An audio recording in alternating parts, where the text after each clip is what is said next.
Donc je m'appelle Florian, j'ai fondé aux éditions fin 2016. Donc je fais ça en plus de mon travail, je suis superviseur en industrie pharmaceutique, en vrai. Et puis sur mon temps libre, je m'occupe d'aux éditions. Alors le premier jeu qu'on a fait, c'était Tiki, donc qui est sorti via Kickstarter. C'est une campagne qu'on a lancée début 2017, puis le jeu est sorti début 2018. Derrière, on a sorti Kiwara, donc qui était la réédition de Drôle de zèbre de Bruno Catala.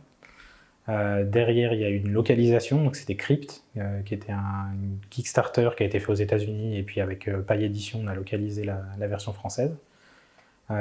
Et derrière, il y a eu Shy Monster.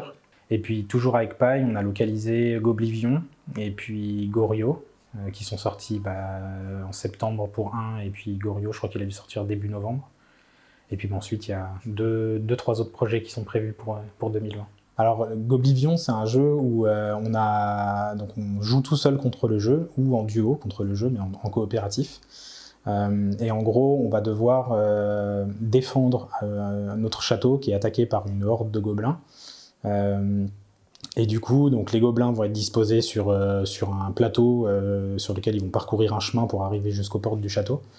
Et pendant ce temps-là, on va devoir, nous, partir d'un deck de personnages qui, au départ, sont pas très très forts, donc qui sont plutôt des villageois, qui sont pas destinés au combat, et qu'on va devoir entraîner, donc en épurant son deck, pour pouvoir récupérer des personnages qui vont pouvoir être plus forts et combattre les gobelins qui vont arriver. Alors Goryo, ça se joue à deux, encore, donc c'est un jeu asymétrique, et effectivement, c'est un jeu où ça va être un jeu de déduction, un peu de bluff aussi, où en gros, effectivement, on a un joueur qui va incarner le Goryo, qui est un esprit en fait, qui s'est réincarné en chat, et qui doit aller, pour se venger de ce qui lui est arrivé, briser des objets dans le palais impérial. Et puis en face, on a un joueur qui va incarner les 4 samouraïs qui gardent les salles du palais, et qui vont devoir essayer de le capturer avant qu'il ait réussi à casser 5 objets. Donc le Goryo, lui, va jouer en fait avec un plateau individuel qui est caché derrière un écran, qui va représenter le plateau principal, et il va devoir faire son parcours comme ça de manière cachée. Et puis le samouraï va lui devoir gérer ces 4 personnages pour essayer de trouver le parcours du Goryo, puis essayer de l'empêcher en fait, d'arriver à ses fins. Pour 2020, il y a 2 projets qui sont vraiment actifs, qui sont en cours, puis il y en a un 3e qui est en phase un peu stand-by, mais qui va redémarrer gentiment. Donc le premier projet, c'est Torpedo Dice. Donc Torpedo Dice, c'est un jeu que j'ai repéré, donc c'est un jeu américain à la base. Ils ont mis en ligne un print and play pour faire tester leur jeu. Et puis, je suis tombé sur un sujet dans le forum de Trick Track, je crois, à propos de ce jeu-là. Et puis, j'ai demandé à voir le print and play, je l'ai testé, j'ai tout de suite accroché. Et du coup, j'ai tout de suite contacté l'éditeur américain pour savoir s'ils étaient intéressés pour avoir le jeu qui sort en Europe. Et ils m'ont tout de suite dit oui. Et puis, pareil, ça s'est enchaîné aussi assez rapidement. Donc, il y a les illustrations qui sont en cours. C'est Stéphane Escapa qui est en train d'illustrer le jeu.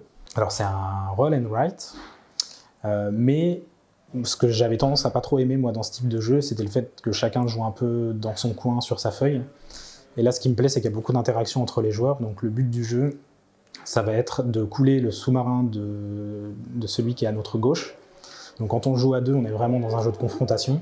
Quand on joue à 3 et à 4, on est dans un jeu où on va devoir détruire celui qui est à notre gauche, mais pas trop vite, parce que comme lui, il est censé détruire celui qui veut nous détruire, il faut faire attention à ce qu'on fait. Et l'utilisation des dés est hyper sympa, parce que j'aime beaucoup les jeux avec des dés, mais j'aime bien quand les dés sont utilisés de manière un peu originale.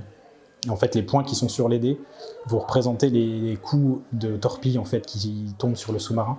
Donc en fait, sur le sous-marin, on a une sorte de grille avec des points qui sont représentés. Et puis les points des dés qu'on va sélectionner vont représenter les endroits où les torpilles tapent sur le sous-marin.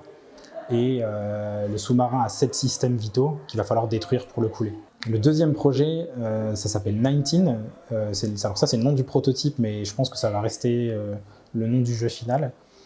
Et là, on est dans un pur jeu stratégie. Il y a pas de... Ça sera très graphique au niveau... Il n'y a pas d'illustration, ça sera vraiment très graphique. C'est un jeu pour 2, encore.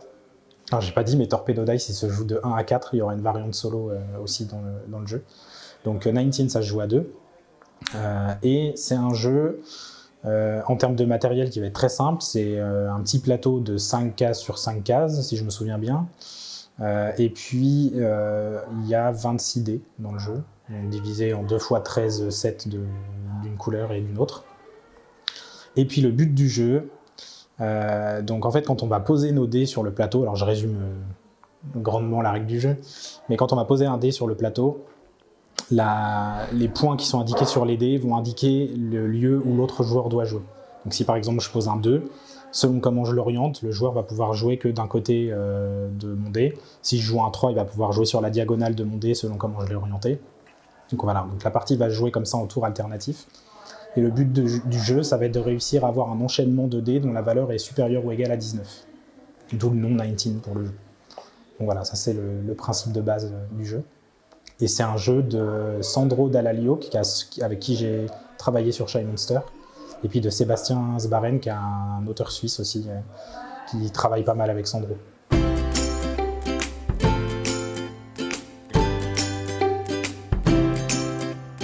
Dernier mot de la fin, j'ai du mal avec les derniers mots de la fin. Tu seras pour la France ou pour la Suisse? Il n'y a pas longtemps à Neuchâtel, il y avait un match France-Suisse, enfin Suisse-France du coup. Et puis la France a perdu. Ils ont perdu 3-1. Et alors j'étais pas forcément pour une équipe spécifique au départ, mais par contre je me suis rendu compte que quand la France a marqué, bah voilà. Par contre quand les Suisses sont marqués, j'étais content. Ce sera sûrement la Suisse, je pense.